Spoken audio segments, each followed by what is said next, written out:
Assalamualaikum warahmatullahi wabarakatuh. Halo anak-anak, kembali lagi dalam pembelajaran pendidikan agama Islam kelas 8, bab 1, Inspirasi Al-Quran, Melestarikan Alam, Menjaga Kehidupan.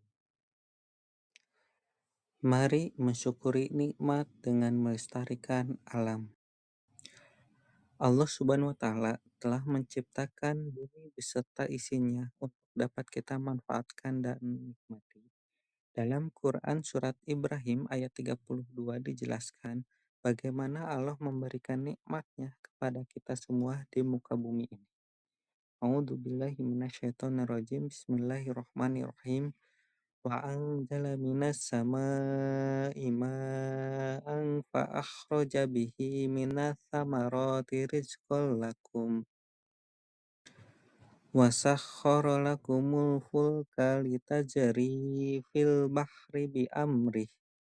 Wasakhkhara lakumul anhar,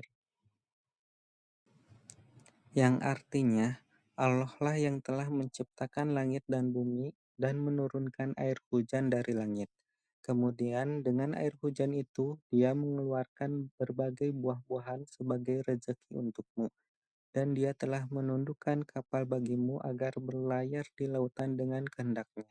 Dan dia telah menundukkan sungai-sungai bagimu. Isi kandungan Quran Surat Ibrahim ayat 32 terlihat jelas dalam surat tersebut bagaimana karunia Allah Subhanahu wa Ta'ala sangatlah besar untuk kita semua, yaitu Allah menurunkan hujan dari langit sehingga muka bumi ini subur. Tentu juga dengan adanya sungai dan laut membuat manusia dapat memanfaatkan hal tersebut sebagai sumber makanan dan penghasilan.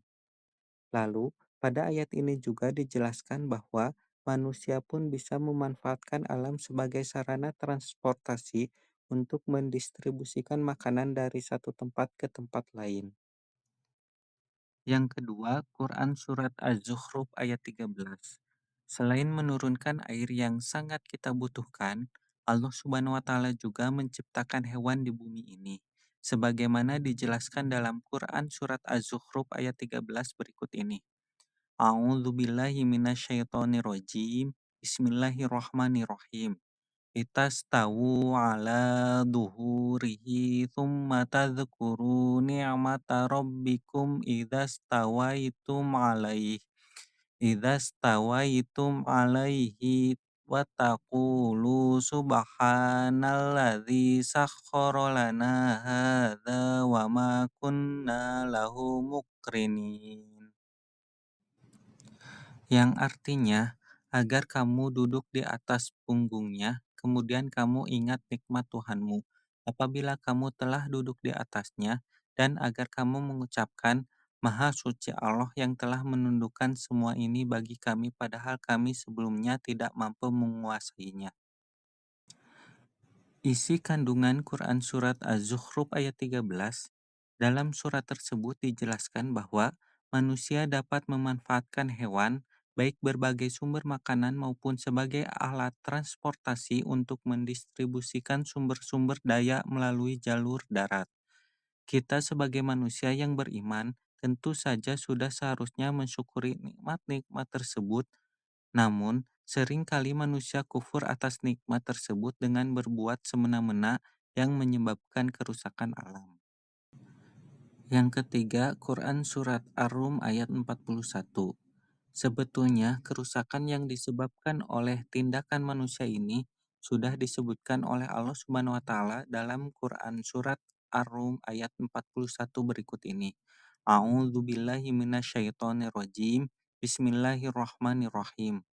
Zoharol fasadu fil barri wal bahri bima kasabat aidin nasi liyudhiqahum ba'dalladzi amilu la'allahum yarji'un, yang artinya telah tampak kerusakan di darat dan di laut disebabkan karena perbuatan tangan manusia. Allah menghendaki agar mereka merasakan sebagian dari akibat perbuatan mereka agar mereka kembali ke jalan yang benar. Isi kandungan Quran Surat Ar-Rum ayat 41. Dalam surat tersebut, kerusakan alam diistilahkan dengan al-fasad, yang berarti kerusakan. Kerusakan yang dimaksudkan pada ayat ini memiliki dua makna, yaitu kerusakan alam dan kerusakan sosial. Kembali lagi, sebagai manusia kita harus bisa mensyukuri nikmat yang telah diberikan dengan memahami bahwa semua yang ada di dalam ini merupakan nikmat Allah Subhanahu wa taala. Maka manusia akan terdorong untuk mensyukurinya, yakni dengan cara menjaga dan melestarikannya sesuai dengan tujuan penciptanya. Peran pelajar Muslim dalam melestarikan alam. Peran pelajar Muslim dalam melestarikan alam. Sebagai seorang pelajar Muslim, tentu saja kita harus menunjukkan perilaku yang berdampak pada pelestarian alam. Perilaku ini bisa dimulai dari hal-hal yang sederhana yang dilakukan sehari-hari kok, seperti mengurangi penggunaan plastik sekali pakai, membuang sampah pada tempatnya, memisahkan sampah organik dan anorganik, mendaur ulang sampah anorganik, menanam dan merawat tanaman, dan lain-lain. Mungkin sampai di sini pembahasan kali ini. Mohon maaf apabila terdapat kesalahan. Wallahul muwaffiq ila aqwamit thoriq. Wassalamualaikum warahmatullahi wabarakatuh.